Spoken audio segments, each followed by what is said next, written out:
And welcome to another edition of Carnivore Bites. I'm your host, Jeff Sherman, along with Dr. Eric Lopkin. Dr. Lopkin, I'm going to let you take the lead on the first news story that we're going to address. Yeah, the circus that is impeachment added a new ring this morning. Basically, Republican congressmen stormed the Bastille. They interrupted, actually, just before the depositions were scheduled to start. Republican congressmen entered without permission the secure room that the Democrats hold on. have been holding. Why do they need permission? It's pretty much a third world country kind of Well, circus. that's the big problem here. All of this has been held behind closed doors. Only Democrats. Who ever heard of that? I've never heard of that in my entire life. It's ridiculous. It's never been done before. Remember, it's dangerous. Yeah, the proper impeachment procedure requires a vote be held on the floor of the House, which has not been done. These hearings are supposed to be public. If you recall the Clinton impeachment, not only was his deposition done publicly, it was televised. Yes, and also Nixon. I don't know if it was televised. I think it was televised, but the Republicans had access, and so did Nixon's attorney, just like Clinton. Right. Here, they're keeping everybody out, keeping everything behind closed doors, and then when you hear the media report what happened, they're reporting what someone in the room interprets. Okay, so how come this hasn't gone to the Supreme Court? Well, it would have to go through all of the courts before it got to the Supreme Court. You can't just go right to the Supreme Court. Okay, I mean, this to me this is actually scary because I think, Adam Schiff, the guy from New York, the whole list of them, Pelosi, it's pretty scary because, I mean, be careful what you wish for in life. That's one of the most dangerous things. I wish I was this. I wish this would happen, that would happen. And when it happens, sometimes be careful, my friend, because the Democrats should be careful because when a Democrat gets in, whenever that is, then you don't think there's going to be retaliation. And by the way, I was not for the Clinton impeachment. I thought he should have been censured, not impeached. So be careful what you wish for. But this one's off the hook. And it really very is dangerous for our democracy. What I really find absolutely hysterical about all of this is that during the 2016 election, everybody was yelling about transparency. Everything needed to be transparent. They wanted everything transparent. Well, Trump happens to be one of the most transparent presidents we've ever had. He tweets everything. He yells at people in public. This is what transparency looks like. The Democrats, on the other hand, who were yelling for transparency, they're keeping everything behind locked doors. Well, it does seem to be working, my friend, because the polls on impeachment are starting to shift to the direction of, I think it's 50 some odd percent of people are now for it. Well, it depends. I'm sure you're referring to the Quinnipiac poll that came out this morning. But that poll is actually very misleading because if you read the questions and what they actually polled, they asked if people were in favor of the impeachment investigation. So people want this investigated. They don't necessarily believe that he did anything wrong. They just want to make sure. We also know that actually is surprising to me because aren't people sick of this already? I mean, there's a 3-year circus, Mueller, and God, I am really shocked. I thought people would be okay. Enough is enough. Most people are sick of it. You have to remember, we learned in 2016 that the polling, Quinnipiac, Reuters, all of them, basically they are limited to the people who are answering the phones and agreeing to answer their questions. Well, as we learned in 2016, that doesn't include many Trump supporters. So that's a whole side that's not being polled. And anybody that's sick and tired of it is hanging up on these polls. True. I have to say that would be true. Okay, so where does this play out?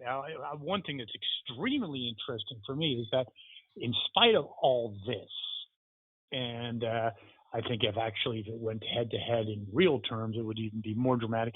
Trump beats every one of the people running, Democratic side. Oh, yes. At this point, the big influence that the impeachment hearings have had is to energize Trump's base. Donations are up for Trump. Turnout at his rallies are up.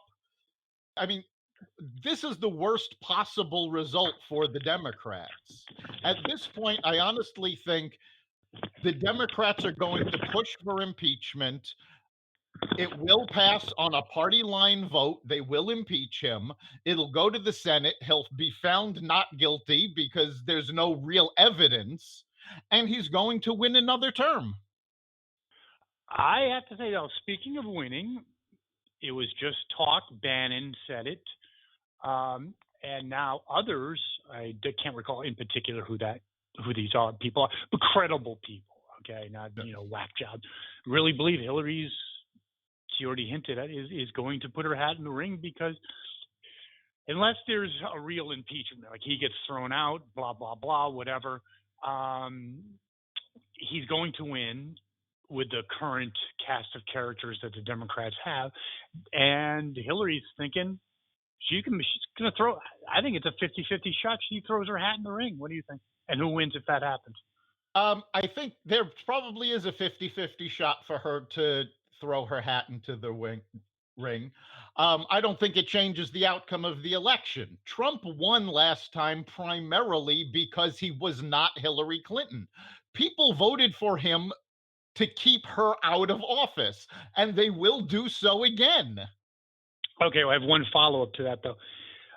One thing that I I would question is, how about those people like, oh my God, we came so close 4 years ago, let's get out there. I mean, don't you think the Democratic base will be pretty energized?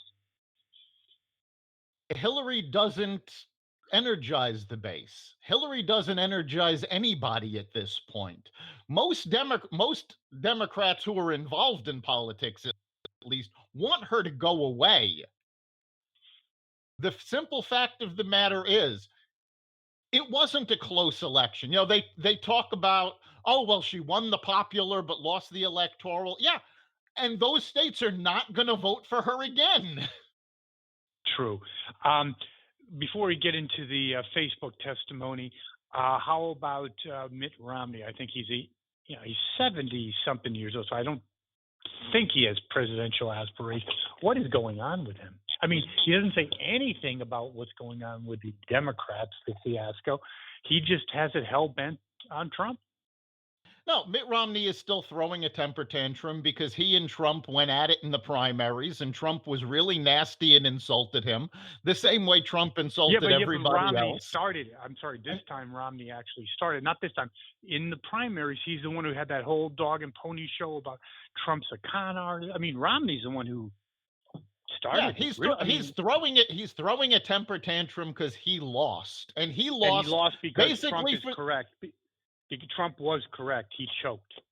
He did. Yes, he lost because it was a horribly run campaign, and he can't seem to get over it any more than the Democrats have gotten over Hillary's loss. Yes, he actually had Obama on the ropes after the first, and he just choked. He choked. So, interesting character. I think you're right. I think he's actually putting his own ego in ahead of the country. Facebook, let's wrap it up with that. They're testifying. Yeah, Mark Zuckerberg testified in front of Congress today, talking about what they're doing with cyber currencies and how they handle their advertising and a whole bunch of other things. And watching this was absolutely embarrassing. The Congress, Max, I stated earlier to a number of people, watching Maxine Waters question Mark Zuckerberg was like watching a dog bark at a vacuum cleaner. She had no idea what she was talking about. I don't know that she's ever gone online. And we have this group of Congress people who are completely ignorant of how Facebook works, how people use it. God only knows if any of them have done anything online other than email. And they're Actually, I questioning. get back to Tucker Carlson. He had a comment, and I believe him 100%. First of all, I think he's a fantastic show, the best show on Fox. Hannity I can do without. But anyway, he was saying we've never had worse leaders. And you look at Congress, I mean, Adam Schiff, these people it are is just, absolutely it's a joke. amazing. But I mean, this group at the hearing today basically made the case for term limits, because these people, the average age in the room is in their 70s. 70s. They're out of touch with what's going on. They basically proved we need term limits. We need all of these people gone. Well, we actually, and it proves out that Washington, D.C. area is the richest county in America, is because these people are lining their pockets on bad policy, bad trade deals, bad foreign policy, they're just incompetent, but they're making out like bandits, aren't they? That pretty much, that sums it up, yeah. Fantastic. Well, that's another great edition of Carnivore Bites. We'll be back next week. See you then. You've been listening to Carnivore Bites, part of the Exvadio Podcast Network. You can catch us every week at exvadio.com/podcasts, on the iHeartRadio app, the Apple Podcasts app, the iTunes Store, Spotify, and wherever you find podcasts. You can also catch us live every Friday at 4 on WESU FM 88.1.